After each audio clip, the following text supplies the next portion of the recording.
I hadn't thought about Jake in a year. Not really. Anyway, sure, I get the occasional flicker, passing our old coffee shop, hearing his favorite song, spotting a jacket that looked like the one he wore in winter. But that's all they were, flickers. Small, harmless ghosts of a life I'd buried. Our breakup wasn't a quiet fade-out. It was an explosion. He'd cheated. Not once. Not even twice. 3 times. 3 different women. He said it wasn't what it looked like.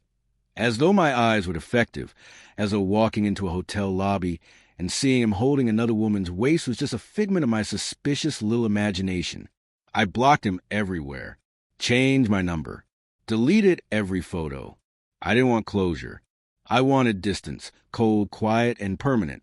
So when I was sitting at a rooftop bar one Friday night, sipping a drink with my friend Harper, and heard a voice behind me say, "Wow, you look amazing," my stomach didn't sink. It boiled. Jake stood there, casual smirk, same leather jacket I'd once loved on him, like he had the right to just be there.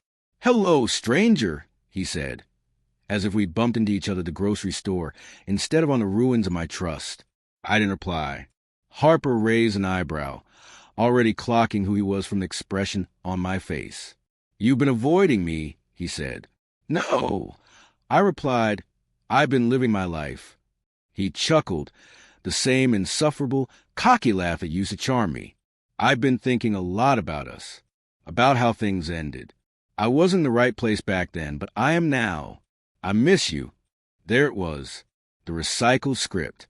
He probably had it memorized from all the other women he'd said it to. The thing is, he didn't know about Ethan. Ethan was sitting just a few tables away, back turned, waiting for the text for me to come over. He was everything Jake wasn't. Steady, kind, present. We'd been together for 8 months, and I had deliberately kept our relationship quiet online, because the last thing I wanted was for Jake to think he still had a front row seat to my life.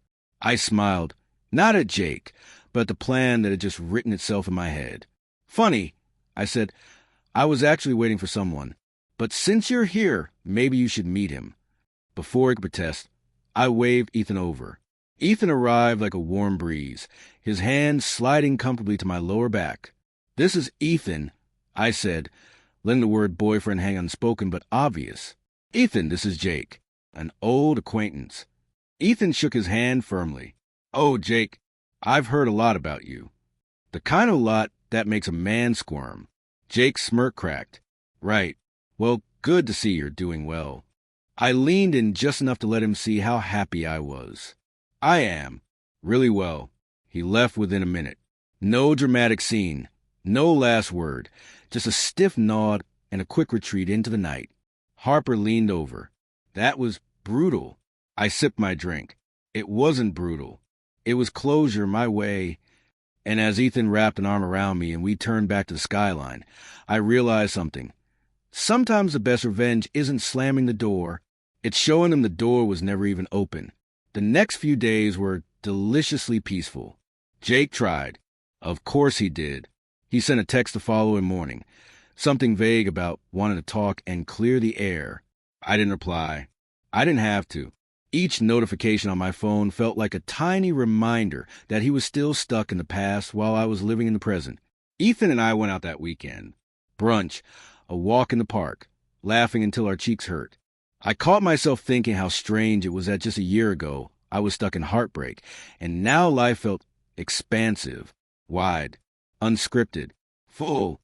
Then, on Monday, I got an email. Subject, "Can we talk?" From Jake. I clicked it out of curiosity, and for a second, I entertained the idea of replying. The email was long. He wrote about mistakes, about growth, about how he understood now what he'd lost. I skimmed it, smiling faintly. I typed one word back. Moved on. Sent. Done. There was no need to explain, to argue, to let him make me feel anything other than the calm I already had. And for the first time, I realized at the awkward moment, the shock of seeing him again hadn't thrown me off. It had reminded me of my power, of my choice, of the life I was building that he would never be a part of again. Later that evening, Ethan texted me. "Movie night?" I have popcorn and victory champagne. I grinned. Victory champagne, indeed. I looked at the skyline from my balcony, thinking about Jake disappearing into the night, thinking about how far I'd come, and I laughed softly to myself. Some ghosts don't deserve haunting. They deserve a good show of your happiness before you close the curtain. And as I stepped into the apartment with Ethan waiting, arms open, I knew one thing for certain. The past could try to reappear, but I had other plans, and they were better than he could have ever imagined. Weeks passed, and Jake didn't reach out again. Not that I cared. Life had a funny way of reminding you what really mattered. Every coffee with Ethan, every late-night laugh, every quiet moment at home was a tiny victory, a proof that the past no longer held power over me. One evening, as Ethan and I watched the sunset from my balcony, he leaned his head on my shoulder. "You're glowing," he said softly. I smiled, feeling the weight of old regrets lift completely. I am. I finally am.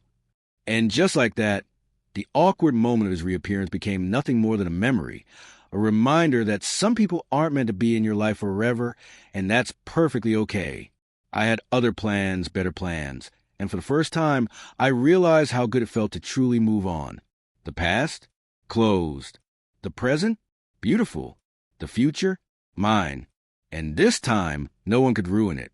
Weeks passed, and Jake didn't try to contact me again. Honestly, I didn't even think about him most days, except when I remembered the look on his face that night. That mix of surprise, frustration, and maybe a little regret. Ethan and I had our usual Saturday ritual, brunch, a walk, and a small victory dance in the kitchen, because yes, we were happy and unapologetically so. I caught Ethan's hand, squeezing it, and whispered, "You know, he'll never have this." He grinned, eyes sparkling. Good. Let him keep wondering. It wasn't just about showing Jake I'd moved on. It was about me realizing that my happiness didn't depend on anyone from my past.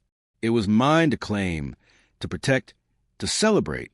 Then one evening, as the city lights blinked alive beneath us, I laughed. Real, loud, unrestrained laughter. Ethan looked at me curiously. "What's so funny?" "Me," I said. The old me would have crumbled, second-guessed, let him back in. But this me? She's untouchable. She's thriving. And he can watch from a distance, if he even notices. Ethan pulled me close, and for the first time in a long time, I let go of all the bitterness, all the what-ifs. The past was a shadow I'd left behind, and the future, bright, messy, unpredictable, and full of love, was mine. Jake's reappearance? Just a footnote in my story. My life had turned into something better than he could ever imagine, and I smiled, thinking, sometimes the best revenge isn't confrontation. It's living so beautifully that your absence becomes the loudest statement of all.